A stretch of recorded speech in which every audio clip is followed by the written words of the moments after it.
Assalamualaikum warahmatullahi taala wabarakatuh. Saya Muhammad Hafidini bin Mak Zailani, nombor metrik A182770. Jadi, tajuk video saya pada hari ini adalah langkah-langkah yang perlu diambil sebelum, semasa dan selepas berlakunya banjir. Banjir merupakan satu bencana pasif, iaitu bencana yang berkaitan dengan aktiviti manusia, yang mana banjir berlaku pada kepantasan sederhana tetapi mempunyai saiz bencana yang besar. Antara punca berlakunya banjir ialah hujan lebat yang berterusan, faktor perhutanan seperti pembalakan secara besar-besaran, kerosakan pada empangan dan sistem peparitan yang tidak begitu sempurna untuk mengalirkan air hutan yang turun.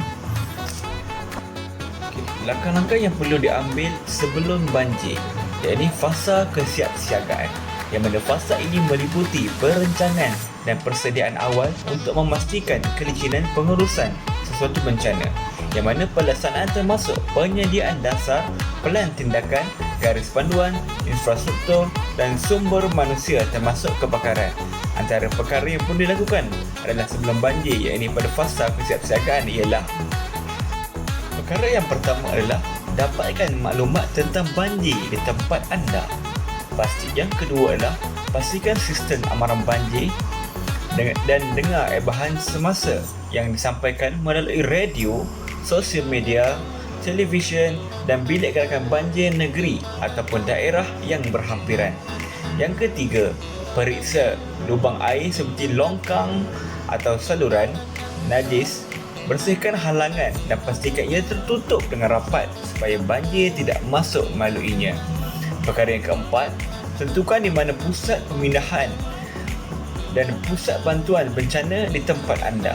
Perkara yang kelima, sediakan makanan dan peralatan kecemasan secukupnya. Seterusnya, langkah yang perlu diambil semasa banjir, yang mana pada semasa banjir, fasa yang terlibat pada masa ini adalah fasa tindak balas bencana, yang mana fasa ini ialah fasa pengaktifan pelan pengurusan bencana dan pembukaan pusat kesiapsiagaan dan respon krisis dan bencana CPRC. Antara langkah pada fasa ini ialah: yang pertama, segera berpindah ke pusat pemindahan yang disediakan apabila menerima arahan dengan membawa dokumen-dokumen penting. Yang kedua, berpindah awal sebelum banjir meningkat atau pada waktu siang kerana lebih mudah dan selamat. Yang ketiga, elakkan dari melakukan kawasan banjir melalui kawasan banjir atau deras yang boleh menghanyutkan anda.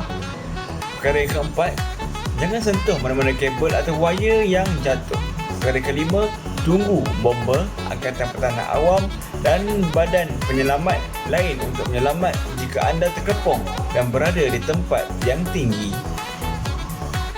Seterusnya adalah langkah selepas banjir, yang mana selepas banjir, fasa yang terlibat adalah fasa pemulihan, yang mana fasa ini adalah fasa tindakan pasca bencana yang bertujuan untuk memulihkan dan memastikan keselamatan sesuatu lokaliti yang terlibat dalam bencana.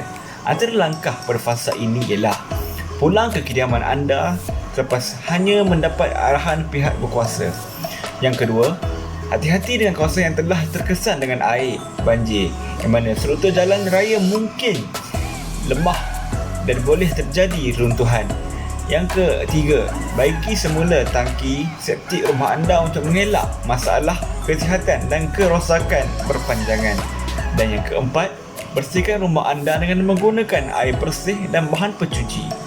Lumpur yang memasuki kediaman mungkin mengandungi sistem pembahan dan bahan kimia yang berbahaya.